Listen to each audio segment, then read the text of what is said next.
اگر سر اٹھا کے جینا چاہتے ہو تو یکم محرم کو چھٹی کرو جناب عمر کے دن، اور ملت کے جوانوں کو بتاؤ کہ اگر عزت کی زندگی جینا چاہتے ہو تو اس طرح جیو جس طرح فاروق اعظم جی کے گئے۔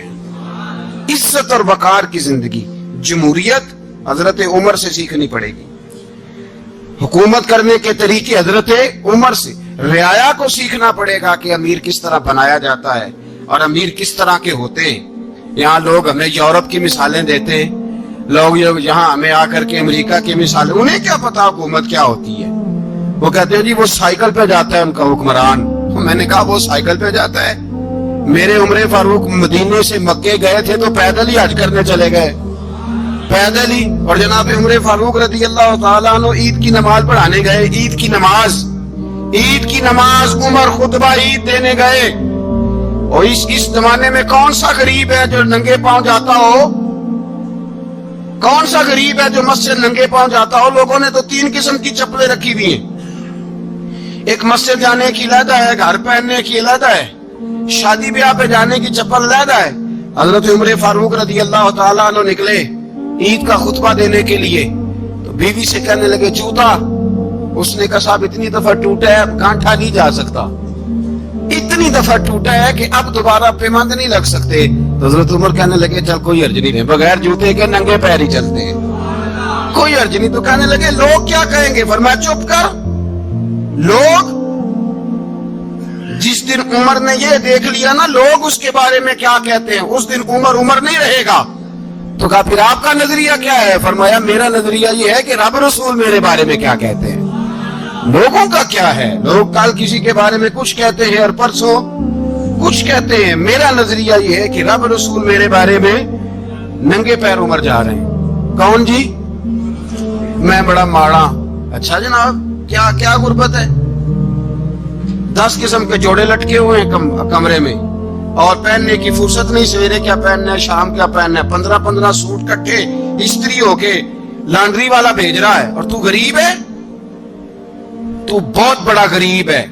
اس لیے کہ غربت پیسوں کی وجہ سے نہیں ہوتی، غربت تو دل کی ہوتی ہے۔ تو واقعی بڑا غریب ہے اور تو غریب ہی رہے گا۔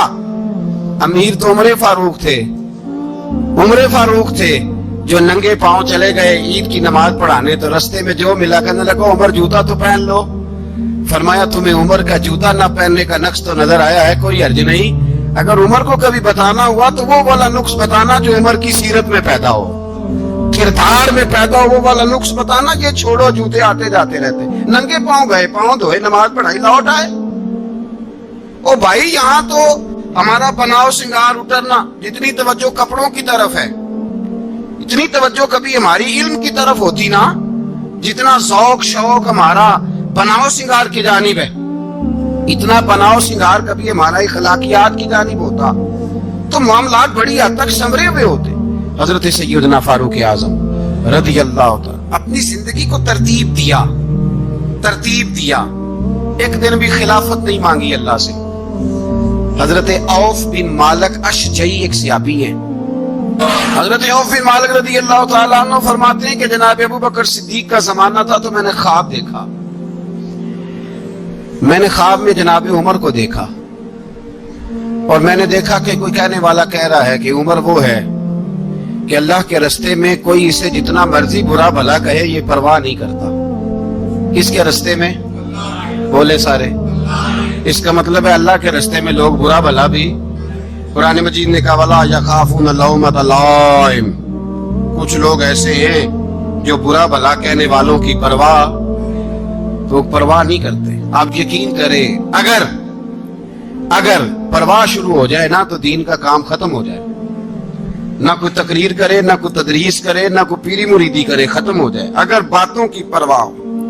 لیکن وہ پرواہ، حضرت عوف بن مالک اشجعی کہتے ہیں میں نے خواب میں دیکھا کہ عمر وہ ہے جو کسی کی پرواہ، اور دوسری بات میں نے یہ دیکھی کہ عمر خلیفہ بنے گا، اور تیسری بات میں نے خواب میں یہ دیکھی کہ عمر شہید بھی کیا جائے گا، عمر شہید بھی ہوگا۔ یہ میں نے 3 باتیں خواب میں دیکھی۔ فرماتے ہیں میں نے آ کے خواب حضرت ابو بکر صدیق کو سنائی، وہ خلیفہ تھے۔ وہ کہنے لگے ٹھہر جا، میں عمر کو بلاتا ہوں، اس کے سامنے دوبارہ سنانا، اس کے سامنے۔ فرماتے ہیں میں نے بلایا،